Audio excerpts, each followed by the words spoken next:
En 1835, Charles Darwin débarque aux îles Galapagos, un archipel situé au large de l'équateur. Un événement important a été bien sûr l'épisode des Galapagos, où sur chaque île de l'archipel, eh bien, il s'aperçoit que les pinsons soit ont un corps plus gros, un bec plus fin, un bec plus important. Donc il y a des différences de taille et de forme, ce qu'on appelle la morphologie, des différents pinsons des différents îlots. Comme auparavant, il s'était baladé, entre guillemets, en Amérique du Sud, il se doute bien que ces pinsons des différents îlots de l'archipel des Galapagos sont issus d'une même population identique. Donc, il voit bien qu'il y a eu modification et divergence. Il le note dans son carnet de voyage, d'ailleurs, sur le bateau.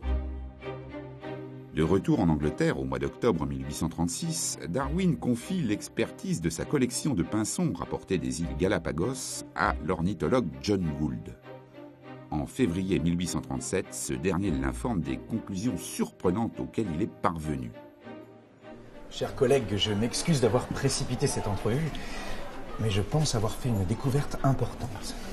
Voyez-vous, j'ai pris soin de dessiner sur une même planche la tête des différents pinsons des Galapagos que vous m'avez demandé d'expertiser.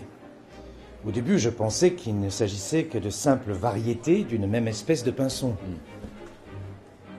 En réalité, après analyse, il s'avère que chaque pinson est une espèce différente. Vous êtes sûr? Certain. Cher confrère, ça pose une question. Comment se fait-il que sur des îlots volcaniques situés à 600 miles des côtes, ces pinsons soient si différents de ceux du continent?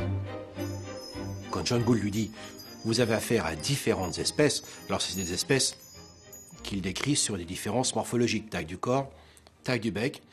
Darwin, ce n'est pas le coup du Eureka, mais très clairement, ceci se concrétise.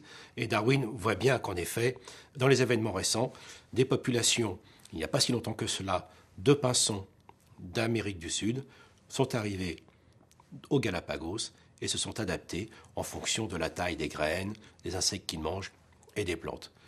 Et derrière cela, évidemment, ça va le stimuler parce qu'il sait qu'effectivement ça se passe comme ça. C'est ce qu'on appelle la descendance avec modification. Maintenant, quel est le mécanisme? Ce sera celui de la sélection naturelle. Courant juillet 1837, Darwin entame la rédaction de ses premières notes sur les faits relatifs à l'origine des espèces et à leur transformation. Il ne cessera plus d'y travailler pendant 20 ans.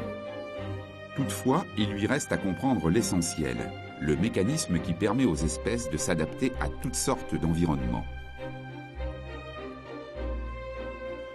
Ce que Lamarck n'avait pas vu et que Darwin a proposé, c'est l'idée de la divergence. C'est-à-dire qu'à partir d'un même ancêtre, on fasse des choses qui divergent et qui donnent des descendants extrêmement différents. Et que tout compte fait, toute la vie ne soit qu'un immense buisson. Et il y a ce dessin très émouvant dans ces carnets, dans lesquels il y a écrit « I think », et puis juste en dessous, un petit arbre. Bon, on se dit que ça y est, c'est à ce moment-là qu'il a commencé à comprendre.